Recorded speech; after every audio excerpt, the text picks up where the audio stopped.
Hello, welcome to another Classic Fights review. This is the Marvin Hagler Thomas Hearns review.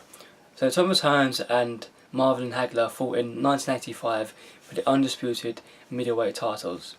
Marvin Hagler had obviously held the WBC, WBA, RBF middleweight titles. Thomas Hearns obviously and Marvin Hagler was in the class of the four, which obviously is Sugar Ray Leonard, Roberto Duran, Thomas Hearns, obviously Marvin Hagler. Obviously those were the core fighters in obviously that time period, fighting against each other. Obviously there was some great wars, obviously the first and second Ray Leonard Duran fight, Thomas Hearns, Sugar Ray Leonard, obviously the Sugar Ray Leonard Marvin Hagler fight in 1987, and obviously in my opinion, even though they're all great classic fights, my favourite fight has to be the Thomas Hearns Marvin Hagler fight. This fight only lasted 3 rounds. It's probably the shortest review I've done so far. But obviously, in my opinion, it's probably one of the greatest fights, obviously, in that division, and probably one of the best of all time, because what was the hype about it, what was on the line, who was fighting, and obviously the end result. So Thomas Hearns had obviously was a welterweight champion, and he was obviously a light middleweight champion, and he moved up to 168 pounds to obviously fight Marvin Hagler, who was the undisputed middleweight champion. Marvin Hagler was a great fighter, and he never got the respect he truly deserved after this fight. He did obviously beat everybody that was in his path.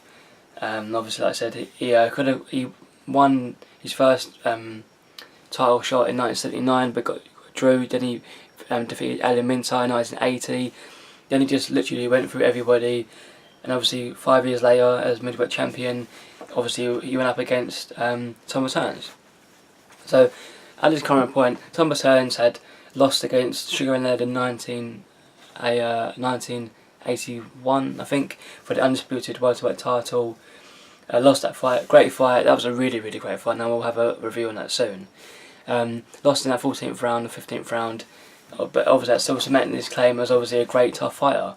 Obviously one of the best in the world at that current time.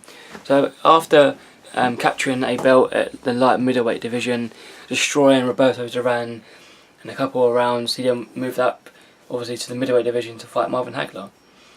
Obviously these are two obviously great fighters, and obviously back then it was there you could tell obviously like the fights that needed to be made were made. Obviously unlike now where some of the fights that should be made aren't being made. So obviously, for this fight, obviously I wasn't born when this fight was about. I've only obviously recently started looking into more like historic fights, but I didn't know this fight had happened. I've seen a lot of clips of it. Obviously I've seen this fight a number of different times, obviously because it's so short, but it's so great. So obviously I didn't know what was going to happen because Thomas Hearns is a great fighter, got a really destructive right hand, Marvin Hagler a tough middleweight title holder. Obviously there's a lot of question marks going around the fight. Could Thomas Hearns handle going up to another division, to the middleweight division? Wasn't it going to affect obviously his ability in the fight to obviously take the fight to Marvin Hagler? Would Marvin Hagler just obviously demolish Thomas Hearns like he'd been doing obviously with previous opponents? Obviously there's a lot of question marks going over it. So when the fight came about, obviously loads of obviously interviews and obviously like loads of hype around the fight, obviously like I said. And as the fight came about, I did obviously think that Thomas Hearns would win the fight. Obviously I watched loads of interviews and loads of obviously like reviews on the fight before actually watching the 3-round fight. But then I watched the documentary which is called the HBO Legendary Nights. They covered a number of different fights, and one of them was Hagler Hearns in 1985.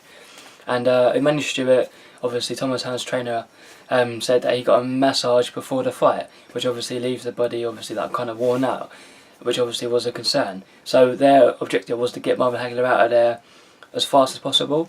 But obviously Marvin Hagler is a really tough fighter, cast iron chin, great power, and is obviously going to be extremely hard task for Thomas Hearns, even though how strong he was punching wise, to get Marvin Hagler out of there. So eventually the fight came about. Round 1 was literally one of the best rounds I've ever seen. In many people's eyes, obviously it is one of the best rounds of all time for good reason.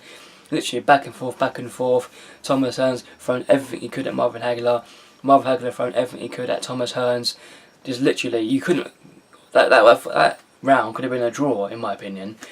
But obviously, watching the HBO Legendary Nights, obviously it was revealed that Thomas Hearns broke his hand after awkwardly hitting Marvin Hagler in the top part of his head. So obviously Thomas Hearns' key weapon was the right hand, and without that, it was kind of basically the fight was over. Obviously, which obviously basically happened. Over the next round, in the next second round, obviously same sort of thing happened, but you could tell the snap had lost in Thomas Hearns' power on his right hand. He was still in the fight, back and forth.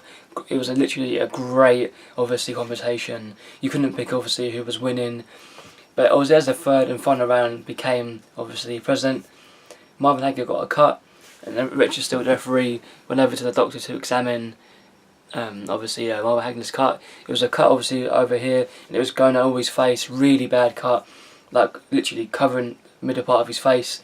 And Marvin Hagler, obviously, because he had so much bad luck in his career, actually thought that the fight might be stopped. But he was allowed to carry on, and he went out and he literally just annihilated Thomas Hearns. A massive right hook to the chin. Wobbled Thomas Hearns, went all obviously everywhere.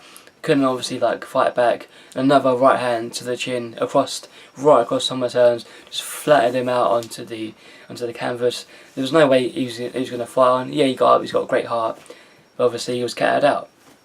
So this is the pinnacle of Hagler's career.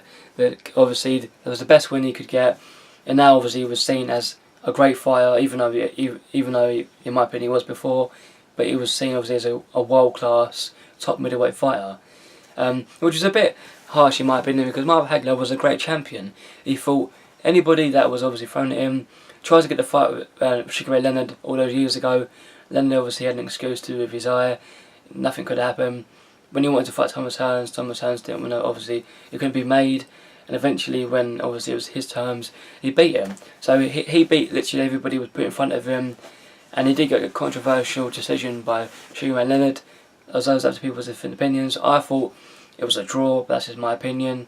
So obviously Marvin Hagler deserves a lot more credit than he was getting, and he deserved it throughout his career. Thomas Hearns, again, like I said before at the beginning of the video, he was a great fighter. Probably one of the best as in punching power, and he beat some good people, collected a few belts obviously in different weight divisions, but he never beat the top people in his biggest fights. Ray Leonard obviously in 1981, Hagler obviously in 1985. Yeah, he beat Roberto Duran, but Roberto Duran was better as a lightweight. This is like middleweight, so obviously there's a lot more difference for Duran. There's a disadvantage, but he still beat some quality people. And yeah, obviously Hagler's a great fighter. But out of the four, in my opinion, it would go Sugar Ray Leonard, Marvin Hagler, Thomas Hearns, and Roberto Duran. Yeah, Duran did beat Ray Leonard when he was obviously in his prime, but obviously I think because Thomas Hearns beat better caliber of fighters, and obviously maybe did better in the bigger tasks, that's why I put obviously Hearns ahead of Duran.